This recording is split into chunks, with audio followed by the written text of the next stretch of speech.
Astinian!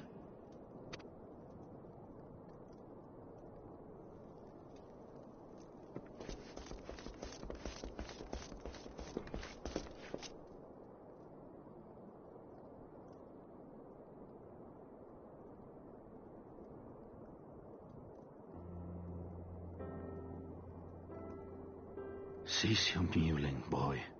It grates my ears.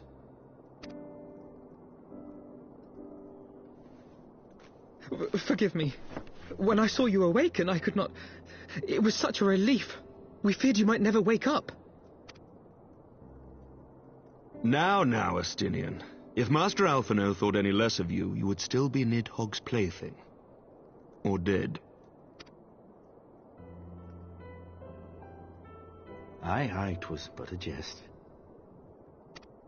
I thank you, Alphino. And you too, Warrior of Light. Quite how you managed to persuade Hraesvelgr to aid in his brood brother's downfall I cannot imagine. But full glad am I that you did. Yet again.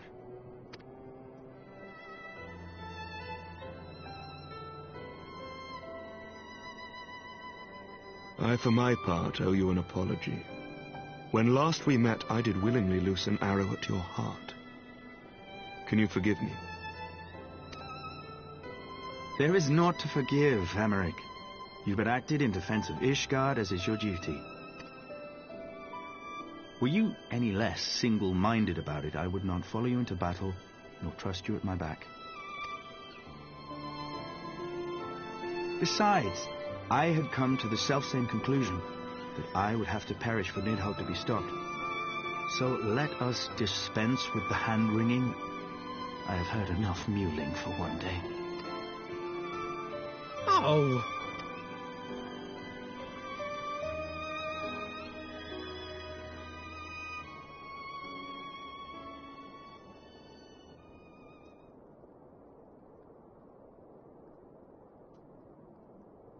The tendrils of Nidhogg's foul presence bound up every fiber of my being, usurping my senses, but I yet retained some trace of awareness.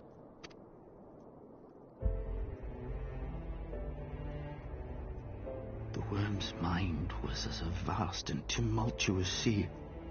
Endlessly its black waters churned, his grief and despair at Ratatoska's murder never calming, never receding. Driven by this surging current came wave upon wave of unrelenting rancor.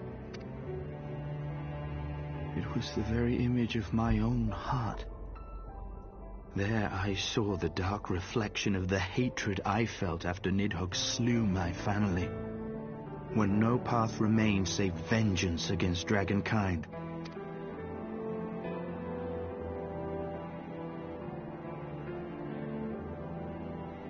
Neither one of us had a choice. But I was blessed with something Nidhogg was not. Comrades and teachers to console and admonish me.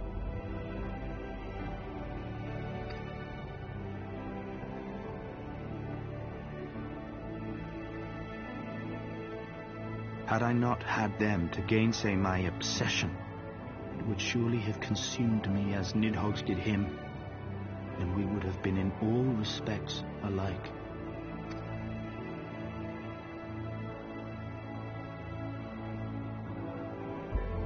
Though his shade is banished, his spirit scattered upon the sea of clouds, I feel no joy at his passing. Where once I craved vengeance, I now crave rest.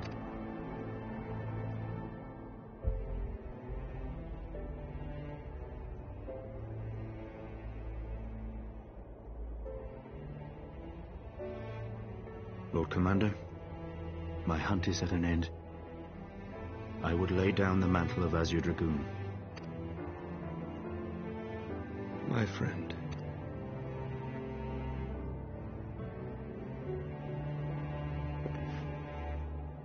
He has tired himself with too many words. I doubt not that he will make a full recovery, but he must be allowed some few days of quiet.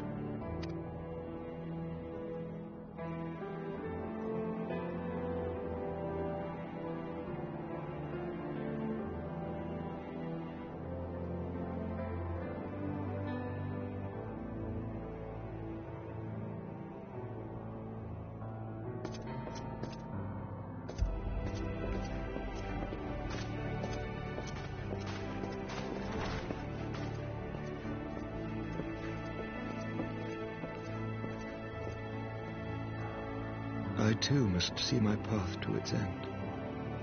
Sleep well, my friend.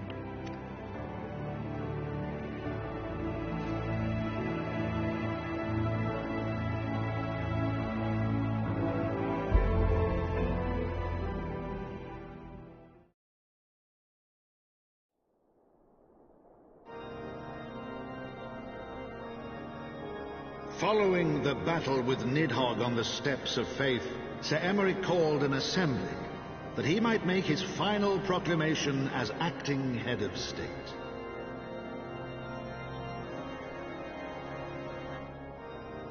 "'Twas there, with one decree, that the 1,000-year rule of the archbishops was ended, paving the way for a new republic. The governance of Ishgard would now be placed in the hands of high and lowborn alike, their ranks represented by the newly founded House of Lords and House of Commons. Church was separated from state. The foundation for change had been carefully laid, and the reforms proposed by Ishgard's new government passed into law without incident. His duty done, Emeric de Burrell gladly stepped down from the Archbishop's dais, only to be raised unto the highest seat in the House of Lords.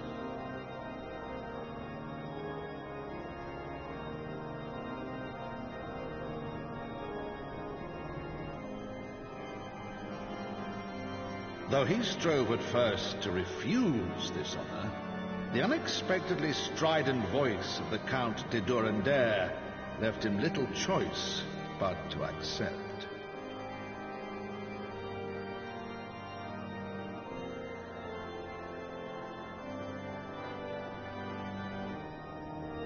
And so it was that the winds of gentle revolution came to stir.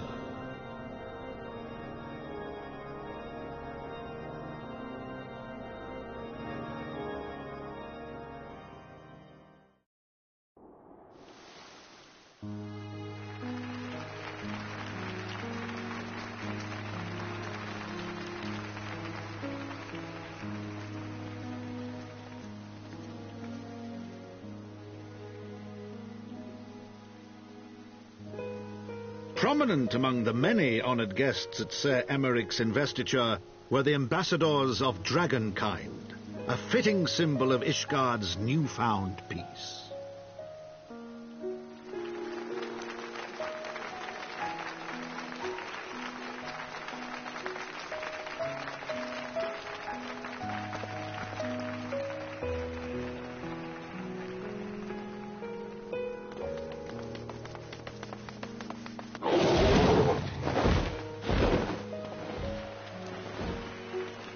The people looked on in awe as he soared through the heavens on dragonback, and by their cheers did they hail him an azure dragoon for a new age.